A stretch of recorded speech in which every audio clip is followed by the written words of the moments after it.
예, 오늘 GQS 주제는 신앙의 회복이 문제 해결의 열쇠다 라는 제목으로 은혜를 나누려고 합니다. 예, 오늘 말씀을 읽어보면 이제 세대가 바뀐 게 보이죠. 우리에게 그동안 익숙했던 엘리야, 엘리사, 그와 한 시대를 살아가며 시대를 바꾸어 나갔던 예후와 하사엘이 지나고 다음 세대들이 이스라엘에 등장합니다. 여호야하스가 오늘 특별히 이제 그 주인공인데요. 그리고 그 아들 요아스가 주인공인데요. 그러나 조금은 실망스럽게도 이제 시대를 바꾸신 하나님의 은혜가 한 세대가 지나지 않았는데 하나님을 거스르는 풍조가 이스라엘에 만연하고 시대 사조가 되어버린 모습을 봅니다. 마치 우리가 사사기를 읽을 때 사사가 일어나서 하나님이 그 시대를 구원하고 나서 다시 타락하는 것과 같이 이스라엘 역사가 다시금 변화되고 나서 개혁되고 나서 다시 죄로 돌아가는 모습을 보는 거예요. 우리가 참된 신앙을 갖는 것도 참 쉽지 않습니다. 우리가 그동안 예수님 믿는 거 거저된 거 아니거든요. 우리가 삶을 이렇게 돌아보면은 예수님을 떠날 만한 순간도 참 많았고 거절할 수 있는 순간 많았어요.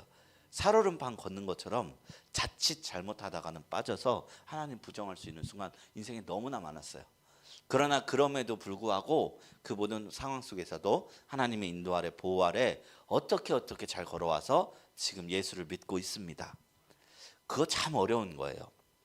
그런데 그보다 더 어려운 것이 뭐냐? 이 내가 갖고 있는 신앙을 이어가는 거예요. 지금 보면 우리가 솔직히 신앙생활이 교회에서 예배 잘 드린다고 컸나요? 그거는 되게 일부예요. 신앙이 커가기 위해서는 몇 가지 시험을 넘어야 돼요. 시련도 뚫어야 돼요. 그래야 겨우겨우 깨달아지는 어떤 영역이 있는데 이건 말로는 잘 안 되거든요. 깨달아야 경험해봐야 아는 거거든요. 그런데 이것을 자녀에게 이렇게 물려준다는 것이 단순히 이게 교훈으로만 되지 않는다는 것이죠. 그래서 성경에서 세상은 변화시켰지만 자녀는 변화시키지 못한 이들의 모습이 종종 나옵니다. 그리고 잠깐 하나님을 믿는 것 같지만 그 상황만 딱 끝나고 나서는 다시 죄로 가는 사람도 보게 됩니다. 근본적으로 신앙이란 무엇인가? 우리가 조금 질문해야 되는 영역인 것이죠. 오늘 이야기는 단 한 세대 만에 다시 타락한 이스라엘의 현황을 담고 있습니다. 하나님이 그 악한 시대를 만든 주역인 여호야하스의 기도를 또한 들어주시는 이야기입니다. 구원해 주셨어요. 그러나 그는 세상을 어지럽게 만들고 그 어지러움 때문에 심판받으면서 하나님 앞에 기도 응답을 받은 후에도 삶이 변화되지 않고 다시 이전에 행했던 악한 삶을 이어갔습니다. 그리고 그 자녀에게도 동일하게 요아스 왕도 여로보암의 길. 참 희한해요. 여로보암은 한 몇 대 위의 왕인데 바로 그냥 아버지 신실했던 다윗 그런 것만 보면은 엘리야를 통해서 하나님께서 역사하셨던 거 그냥 바로 윗세대만 보면 깨달을 것 같은데 어떻게 보지도 못한 그 여로보암의 길을 하나같이 이스라엘이 걸어가고 있는지 하나님의 백성을 죄의 길로 인도한 왕으로 그리고 그 정신을 다음 세대까지 물려드린 그 패망하는 왕으로 남은 것이 오늘 여호야하스 왕입니다. 우리가 악한 자라 할지라도 궁지에 물리면 하나님께 매달릴 수 있습니다. 때로 하나님은 악인의 간구도 간절하면 그 기도를 들으시고 긍휼을 베푸십니다. 그러나 그것이 신앙의 본질이 아닙니다. 화장실 갈 때 나올 때 다르다고 신앙생활의 목적이요 문제 해결이라거나 복을 받는다거나 희락을 얻기 위함이라거나 그 부산물 어떤 것이 된다면 그것이 이루어진 뒤에 우리에게 남는 것이 있을까요? 없다는 거예요. 우리가 손이나 발에 피부병으로 사마귀를 할 때 보십시오. 겉에 각질이 이렇게 올라와요. 이것을 칼로 이렇게 착착착 제거하면은 이제 겉으로 보기에는 이 사마귀가 제거된 것 같아요. 그런데 몇 달 지나면 다시 그 사마귀가 올라옵니다. 그 안에 있는 균이 그대로 두고 그 겉만 긁으니까 변화가 일어나지 않는 거예요. 하나님과의 관계 자체가 목적이 되지 않는 신앙생활은 이와 같이 잠시 잠깐 소원이 이루어졌다 할지라도 우리의 본성을 바꾸지도 못하고 우리를 하나님의 자녀로 온전히 회복시키지도 못한다는 것을 오늘 말씀을 통해서 우리는 알 수 있습니다. 우리 첫 번째 질문을 보도록 하겠습니다. 예후의 아들 여호야하스가 왕이 되어 이스라엘을 다스립니다. 여호야하스는 어떤 왕이었습니까? 2절 보시면요, 여호와 보시기에 악을 행하여 이스라엘에게 범죄하게 한 느밧의 아들 여로보암의 죄를 따라가고 거기서 떠나지 아니하므로. 보면요, 여로보암이 어떤 죄를 저질렀죠? 단에 우상을 세우고 거기 성전이라고 하나님의 거하시는 곳이라고 예루살렘으로 내려가지 말라고 하고 백성들을 우상 숭배하게 한 거예요. 그런데 이 여호야하스가 그 행동을 행한 거예요. 그런데 이 여호야하스의 아버지가 누군지 아십니까? 예후입니다. 예후는 선한 왕은 아니었어요. 그런데 악한 왕 아합 왕과 이세벨을 무너뜨리기 위해서 하나님께서 세우신 왕이에요. 엘리야가 그 큰 기적으로도 행하지 못했던 과업을 누가 이뤘어요? 예후가 이뤘어요. 그러나 예후가 그것을 이루고 나서 왕이 된 이후에는 그 전의 세대와 똑같이 걸어갑니다. 아합같이 살아가는 거예요. 율법을 지키는 일과 백성들에게 우상 숭배를 하며 그가 심판했던 아합처럼 율법을 지키지도 않고 우상 숭배하게 하는 거예요. 우리가 정치 바라보면 흔히 있는 일이기도 합니다. 우리 개혁을 외치면서 이 세상에 나오는 수많은 정치인들 개혁 안 외치는 사람 없어요. 다 세상 썩었다. 다 세상 썩었으니 이제 바꾸자 해서 나온 사람들이에요. 그런데 그 사람들도 우리를 항상 실망하게 만들죠. 민주주의 사회에서는 심지어 뭐 쿠데타 이런 걸로 된 게 아니라 우리 손으로 직접 위정자를 뽑는데 우리 손으로 뽑은 우리 손으로 권력을 만드는 그 사람들도 우리를 실망시키는 건 너무나 자주 있는 일입니다. 이때 예후도 그러했습니다. 오므리 왕조, 그 아합 왕조가 오므리 때부터 시작된 왕조거든요. 그걸 심판했던 10대 왕이 예후, 그리고 북이스라엘의 11대 왕인 여호야하스, 12대 왕인 요아스, 이 3대가 전부 여로보암의 길을 걷게 됩니다. 이것을 보면 참 많은 생각을 하게 되죠. 그래서 제가 예전에는 하나님께 이런 기도를 세상을 보면 이해가 안 됐던 지점이 되게 못된 사람인데 그 사람이 큰 일을 이루어요. 뭐 정치적으로도 그렇고 교회적으로도. 그러니까 썩 신실해 보이지 않는 사람인데 저 사람을 통해서 많은 사람이 예수를 믿고 큰 대형 교회를 이뤄요. 어떻게 된 걸까? 내가 이상한 걸까? 생각해 봤는데 사실 이게 성경에서도 있었던 일이에요. 설사 하나님이 그 사람을 사랑했을지라도 그 사람을 통해서 일을 행하셨을지라도 사람이 항상 그 하나님의 그 뜻을 이루고 난 뒤 변절하는 모습이 성경에도 계속 늘 있어 왔던 일이더라고요. 그러면 이해할 수 있겠다 싶습니다. 그리고 또 한편으로 우리가 교만하지 말아야겠다. 내가 저 자리가 있으면 안 그럴 것 같다라는 말도 쉽사리 하는 게 아니구나. 두 번째 질문입니다. 하나님은 이스라엘의 죄악을 어떻게 징계하십니까? 3절 말씀 보면 여호와께서 이스라엘에게 놓아사 늘 아람 왕 하사엘의 손과 그의 아들 벤하닷의 손에 넘기셨더니, 그래서 이 여호야하스가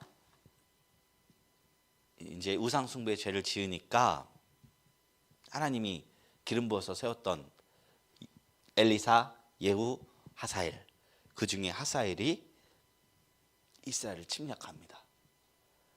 그런데 그 아들 벤하닷에, 그래서 대를 이뤄서 아람이 이스라엘에게 정복당하게 하셨어요.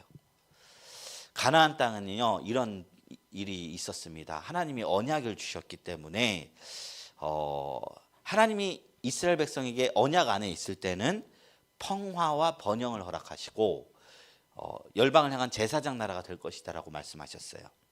그런데 그들이 언약을 저버리면 그 언약은 뭐예요? 하나님을 잘 섬기고 율법을 따르는 건데 이방 신을 섬기면 그 평화가 사라지고 그들의 이름이 열방에서 부끄러워질 것이다. 이게 율법에서 나온 원리거든요. 그래서 순종의 길, 불순종의 길 이렇게 나뉘잖아요.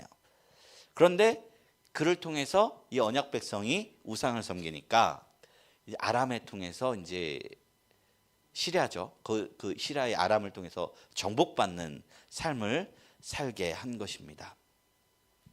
그런데 이 상태에서 여호야스는 하나님 앞에 다시금 구원해 달라고 기도하고 있습니다. 그러면 하나님 어떻게 하셨을까요? 구원해 주셨어요. 미워도 다시 한번, 악인일지라도 하나님은 그 간구하는 심령을 보시고 다시 한번 기회 주신 거예요. 생각해 보면 어떻게 이럴 수 있느냐 싶어요. 망하게 하시려면 어차피 빨리 망하게 하시지. 그런데 그게 하나님이 세상과 우리 인생을 다스리는 방법입니다. 생각해 보면 우리 지금 떳떳하게 잘 살고 있는 것 같지만 하나님이 우리가 늘 선하게 살 수 있었을까요? 방황하고 있을 때, 절망하고 있을 때, 죄 가운데 거할 때 하나님은 그때 우리 손을 딱 놔버리고 넌 내 자식 아니다 하고 심판하신다면 우리는 이 자리에 아무도 설 수 없었을 것입니다. 하나님이 이렇게 악인일지라도 기도를 들어주시는 이유는 다른 거 없어요. 하나님은 사랑이시고 긍휼을 베푸시는 분이시기 때문입니다. 그래서 세 번째 질문은 이루에게 이야기합니다. 하나님이 아람의 학대로부터 이스라엘을 건지신 이유는 무엇이냐? 4절 아람 왕이 이스라엘을 학대함으로 여호야스가 여호와께 간구하매 여호와께서 들으셨으니 이는 그들이 학대받음을 보셨습니다. 그들이 학대받고 그 학대 가운데 부르짖는 것을 하나님이 보셨기 때문입니다. 하나님은 우리를 징계하시는 그 목적에 근본적으로 미움이 담겨 있지 않으시고 사랑을 담기십니다. 징계를 통해서 이스라엘이 죄에게 돌이켜 하나님 앞으로 나오기를 원하십니다. 그리고 우리한테도 동일하게 그 징계를 통해서 하나님 앞으로 나오기를 원하십니다. 그러므로 하나님은 이스라엘 왕이 돌이켜 간구하자 기다렸다는 듯이 이스라엘을 구원하십니다. 하나님께서 이 기도를 기다리고 계셨다는 것이죠. 하나님은 우리의 회개를 기다리고 계십니다. 우리의 간구를 기다리고 계십니다. 물론 하나님은 중심을 알았기 때문에 그리고 모든 것을 아시기 때문에 여호야스가 이 기도를 당시에는 진심을 담아서 할지라도 나중에 타락할 것을 알고 계셨을지 모릅니다. 그러나 그런 것이 하나님에게는 아무 상관이 없었습니다. 그 간구하는 회개와 부르짖음을 다시금 기억하시고 이스라엘을 구원해 주신 거예요. 그래서 나눔 첫 번째 질문입니다. 비록 악한 자라도 돌이켜 하나님 앞에 나와 간구하면 하나님은 들으십니다. 기도는 문제 해결의 열쇠요 삶의 능력입니다. 오늘 나의 기도 생활은 어떠한지 내가 노력해야 할 점을 한번 생각해 봅시다. 그런데 이제 이렇게 기도하고 구원받았는데요. 스토리를 보면 이 구원한 영웅의 이야기가 안 나와요. 가령 미디안에서 이스라엘을 구원했던 영웅은 누구죠? 기드온이에요. 그리고 예를 들어서 사사 때 이야기들을 보면 입다 이런 사람들 보면 다 위기의 순간 때 회개해서 하나님이 사람을 세워서 이렇게 변화시키는데 오늘 성경에는 유독 구원하셨는데 한 사람을 세웠는데 그 사람이 누군지를 이야기 안 해요. 별로 중요하지 않은 거예요. 성경에서 얘기하고 싶은 게 무엇이냐? 하나님은 이 돌들로도 사람을 구원시킬 수 있을 정도로 하나님은 어떤 자를 쓰서라도 나라를 구원시킬 정도의 능력이 있으시거든요. 근데 너무나 절망스러운 점은 이스라엘 백성이 이후에 동일하게 범죄했다는 사실입니다. 5절부터 7절 말씀입니다. 이스라엘의 백성이 거의 멸절된 이유는 무엇입니까? 여호와께서 이에 구원자를 이스라엘에게 주심에 이스라엘 자손이 아람 사람의 손에서 벗어나 전과 같이 자기 정막에 거하였으나 그들이 이스라엘에게 범죄하게 한 여로보암의 집에 죄에서 떠나지 아니하고 그 안에서 따라 행하며 또 사마리아의 아세라 목상을 그냥 두었더라. 아람 왕이 여호야스의 백성을 멸절하여 타작 마당에 티끌같이 되게 하시고 마병 50명과 병거 10대와 보병 10,000명 외에는 여호야하스에게 남겨두지 아니하였더라. 왜 이들이 멸망당했습니까? 이스라엘의 죄에서 떠나지 않고 동일하게 우상을 섬겼기 때문입니다.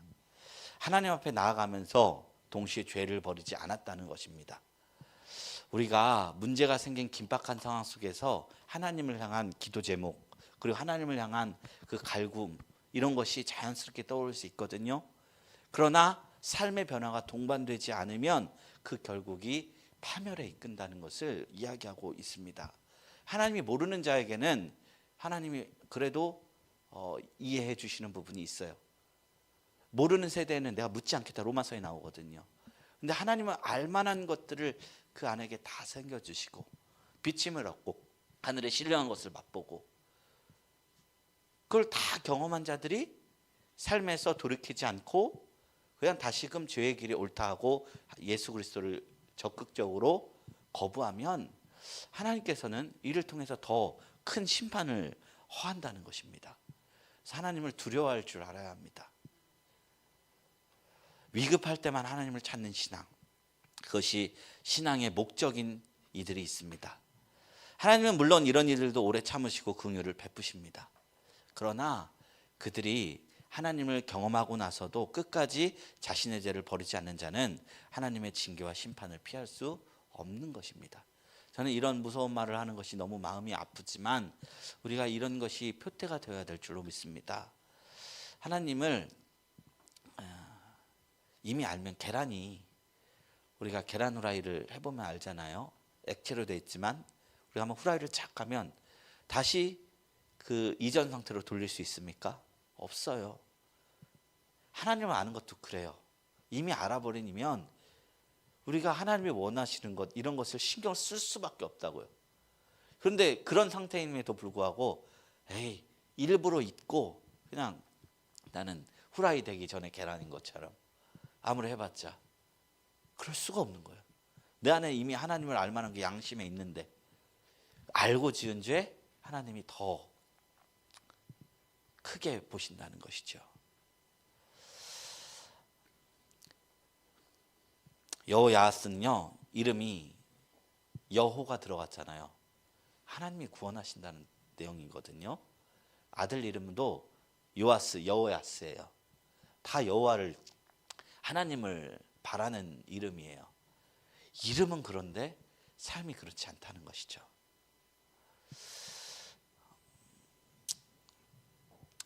그래서 이제 이 여호야스의 아들 요아스에게 어떻게 행했는지 성경은 계속 이야기하고 있습니다. 11절 말씀입니다.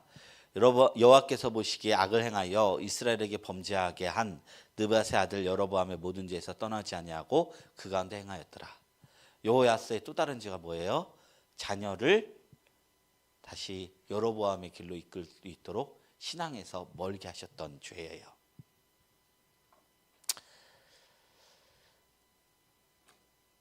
이 여로보암의 길이 무엇인지, 참 자신의 권력 유지를 위해서 백성들을 우상 숭배에 빠뜨렸던 북이스라엘의 초대왕 여로보암의 죄는 11대 왕 여호야하스를 넘어 12대 왕 요아스에게까지로 이르렀습니다. 죄는 한번 자리를 잡으면 그 뿌리를 뽑는 것이 얼마나 힘든지 보게 됩니다. 그러므로 성도는요, 가장 저항하고 전쟁해야 할 것이 죄의 문제입니다. 그리고 죄가 들어올지라도 뿌리내지 못하도록 우리가 이것에 민감하게 반응해야 합니다. 그래서 내가 의롭다 이런 정신으로 천국에 가는 게 아니라 내가 하나님 앞에서 죄인입니다. 회개하면서 가야 이 죄가 우리 안에 자리 잡는 것을 막을 수 있다는 것입니다. 나눔 2번, 3번 질문입니다. 잠시 돌이켰으나 여전히 죄악에서 벗어나지 못한 이스라엘은 결국 커다란 고통 속에 빠집니다. 우리가 죄의 위험을 알면서도 쉽게 죄를 벗어버리지 못하는 이유는 무엇인지 생각해보고 죄를 끊어내기 위해 어떤 노력이 필요한지 나눠봅시다. 나눔 3번 질문입니다. 북이스라엘의 죄악은 초대왕인 여로보암으로 시작하여 그 이후에 모든 왕과 모든 백성에게로 퍼졌습니다. 죄의 영향력은 이렇게 강력하여 시대를 관통하고 사회 전반을 잠식합니다. 오늘 한국 사회에 그늘을 드리우고 있는 죄악은 어떤 것인지 기도해보고 그 속에서 우리가 할 역할이 무엇인지 생각해 봅시다. 우리가 대신 회개해야 합니다. 하나님이 의인 10명을 있는 10명만 있었으면 소돔과 고모라를 멸하지 않았다고 했어요. 유다에 단 한 명의 의인이 없어서 유다를 멸망시켰다고 했어요. 우리가 최후의 파수꾼이 돼서 기도해야 합니다. 세상이 어렵고 어둡고 고통스러운 면이 보일 때 우리가 그것을 대신 가슴 아파하고 마음 아파하고 회개하는 것이 교회의 사명이고, 우리 내면에 있는 죄성도 농밀하게 바라봐서 그 죄가 우리의 삶을 다스리지 못할 수 있도록 싸우는 저와 여러분들이 되시길 주님의 이름으로 축원합니다. 우리 시간 말씀을 생각하면서 기도하겠습니다. 우리 기도를 통해서 하나님이 일하십니다. 하나님, 우리 사회 속에, 세계 속에 너무나 많은 전쟁과 기근과 핍박과 억압과 그리고 미움의 죄악들이 넘쳐나는 것을 우리가 보게 됩니다. 하나님, 이것을 우리가 대신 회개합니다. 또한 하나님을 아는 것을, 하나님을 사랑하는 것을 넘어서 하나님, 너무나 자기를 우상으로 삼고 돈을 우상으로 삼고 있는 이 세상의 정신 속에서 하나님의 공의가 올바르게 서기를 원합니다. 우리가 그것을 먼저 지키겠습니다. 그리고 그것을 위해서 기도하겠습니다. 그리고 우리 삶에 있는 모든 기도의 제목들 주님께서 아시오니 이 시간 간구할 때 주님의 음성으로, 주님의 뜻으로 우리에게 밝혀 주시옵소서. 우리 다 같이 이것을 위해서 주여 삼창하시고 기도하며 나갑니다.